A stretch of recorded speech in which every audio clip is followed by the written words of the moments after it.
இப்போ இவ்வளோ பிரச்சனை சந்திச்ச அந்த மனம் பாவம் இல்லையா?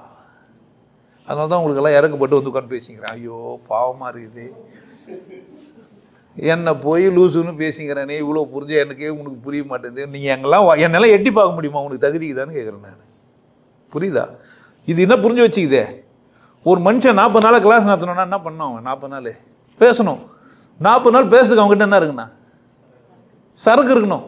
வாரம் வாரம் ஒருத்தன் வந்து உட்காந்து பேசிக்கிறான்னா சரக்கு இல்லாமல் நீ வீடியோ எல்லாம் எடுத்து பாரு, ஒரே கேள்வி ஒரே பதிலாக சொல்லி வச்சிருவேன் பாரு. அப்போனா எவ்வளோ இருக்குது இதுகிட்ட?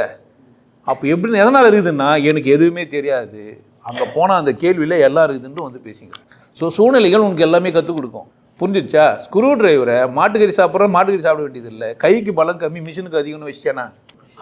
தெரியாதுன்னு நின்னுவன் புதுசாக ஒன்று செஞ்சான், தெரிஞ்ச நின்னுவனா அதையே செஞ்சான்.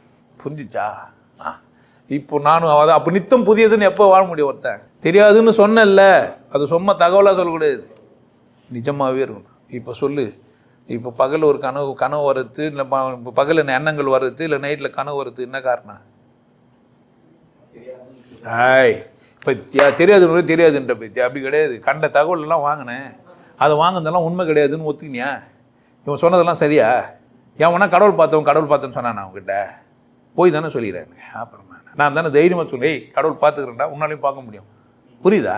அப்புறம் அது ஒரு சூன்யமாக வெட்ட வெளியாகுது, அதுக்கிட்ட எதுவும் பிச்செல்லாம் எடுக்க முடியாது. நீ தான் என்ன பண்ணா? இவர் வந்து பார்க்கல, அதனால தான் ஏமாத்துறான்னு கூட நீ சொல்லிக்கலாம். சொல்லலாம் தானே? சொல்ல என்ன பிரச்சனைன்னு கேட்குறேன் நான். உனக்கு அப்படி தான் புரியுதுன்னா அப்படி தானே இருக்கணும். நான் ஒன்றும் சொல்ல போதில்லை, ஆமாம் உனக்கு அப்படி தான் புரியுது, காட்டு சாமின்னு நான். ஏன் கண்கள் சூன்யத்தை காட்டாது நீ நினச்சிப்பேன், நான் என்ன பண்ண முடியும்? உனக்கு அது அனுபவம் ஆகலையே. ஒன்றும் உனக்கு 3வது கண் விழிப்பு வராத ஒருத்தங்கிட்ட போய் 3வது கண் இருக்குதுன்னா என்ன நினச்சிப்பான்? அப்புறம் எம்மை எங்கே இருக்குது, அதுக்கு என்ன மை வாங்கி போகணுன்னு கேட்பானா? கேட்க மாட்டேன்னா குறுன்னு ஆனவனுக்கு தான் என்ன ஆவான்? ஏதோ இருக்குது ஆமாம் தான் உணர்ந்தா தான். இல்லைண்ணா புரியுதா? ருசியாக இருக்குதுன்னு யாருக்கு தெரியும்? நாக்கு நல்லா இருந்தால் தான். இல்லைண்ணா அப்போ கேடு கெட்ட உலகத்தில் வாழ்ந்துங்கிறோம். எல்லாருக்கும் எல்லாம் தெரிய வைக்க முடியாது. அப்போ பார்த்து நம்ம தான் உஷாராகணும். அப்போ தெரிஞ்சுக்கணும். தெரியாதுன்றதுல யாருக்கு தெரிஞ்சு வச்சுக்கணும்? எல்லாம் கடவுளால் ஆனது, நானும் கடவுளால் ஆனவன், எனக்கு எது தேவையோ அதுக்காக நான் வாழ்ந்துன்னுக்கிறேன். நான் இதெல்லாம் சந்தோஷம் யாரோ சொல்லி கொடுத்தாங்க, இல்லை எனக்கு உடம்புக்கே எதோ தேவைப்படுது நான் செஞ்சுன்னுக்கிறேன். எங்கேயோ பிறந்தேன் எங்கேயோ வாழ்ந்துன்னுக்கிறேன். எல்லாம் முட்டாள்தனமாக வந்து என்னை எல்லாத்தையும் என் மேலே திணிச்சிட்டானுங்க. அதுவாக தான் நான் பெருமளிக்கிறேன். இப்போ இந்த பேண்ட்டு போட்டுனுக்கிறேன். இன்கேஸ் நான் வந்து ஒரு பாவாடை கட்டுனுக்கிற காலத்தில் வந்துருந்தேன்னா என்ன பண்ணியிருந்திருப்பேன்? ஆமாம், நாடோடி மண்ணு காலத்தில் வந்துருந்தா என்ன பண்ணியிருந்திருப்பேன் நினைக்கிறேன்? ஜெட்டி போட்டு பாடை போட்டுன்னு வந்திருப்பேன்.